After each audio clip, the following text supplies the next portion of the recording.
We can also define fixed-length string variables with the dim statement.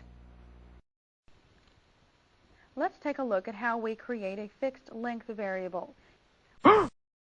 We insert a blank line below our other variable assignments and type dim sample4 as string asterisk 20 to define a variable called sample4 that is 20 characters long.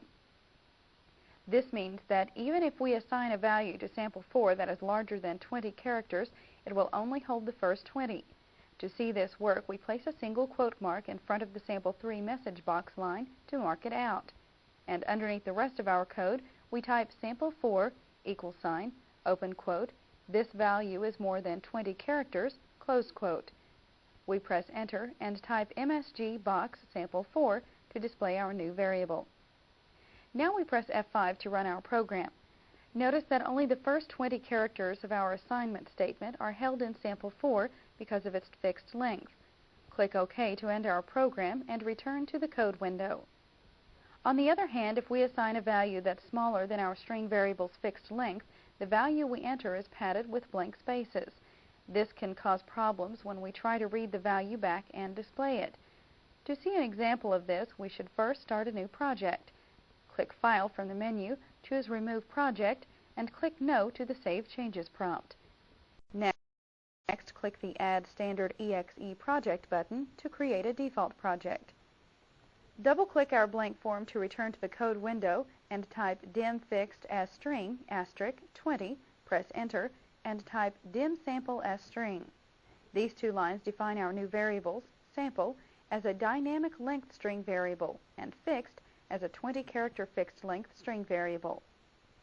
We next type fixed equal sign, open quote, Teresa, close quote, press enter, and type sample equal sign, open quote, Martin, close quote, to assign values to our two variables. Lastly, we type MSG box fixed ampersand sample, press enter, and type end.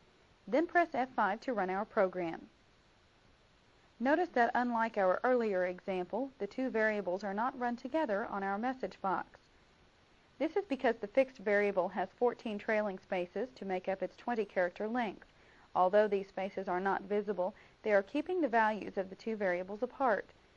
Since it's good programming practice to use fixed-length string variables whenever possible, these trailing spaces could cause us problems when we retrieve the value of the variable for display. We have no idea how long each value we want could be, and therefore need to trim a different number of spaces off the end of the variable to return just the value we want without the padding. We can use the trim function for this purpose. To see it work, we add a definition statement for the new variable by typing dim sample2 as string, then add a line that reads sample2 equal sign trim, open parentheses, fixed, close parentheses. Next, we change our message box line to read MSG box sample2 ampersand sample and press the F5 key to run our program. We see the trailing spaces from fixed variable have been removed, and the two variables are again pressed together in our message box. We click OK to return to the code window.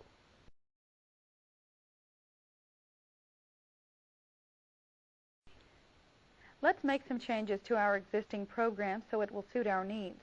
First, we'll remove the ampersand sample from our message box line. Next, let's change the value in our fixed variable to something longer by replacing Teresa with Jonathan Mitchell Brisby. Also, let's make this variable a constant. Unlike variables whose values can change as our program executes, the values of constants remain the same throughout the entire runtime of our program. In other words, they cannot be changed unless we decide to change them at design time. A constant variable is used when we need to store a value that will not change in our program. For example, if we needed to use a sales tax more than once in our program, we could simply create a constant called tax, and any time we need to use the sales tax, we can simply use the tax variable. Another advantage is that if the sales tax changes, we would only have one place to change it instead of trying to track down every occurrence of it in our program. We press the Home key to return to the beginning of the line, and once there, we type const, the key word to declare constant variables. Next, delete the declaration of the fixed variable near the top of the file. This is another of the differences between constants and variables. We don't need to declare them or give them a type. Now we place the trim in our sample 2 assignment statement with left, and within the parentheses we type comma space 8 following the fixed variable name.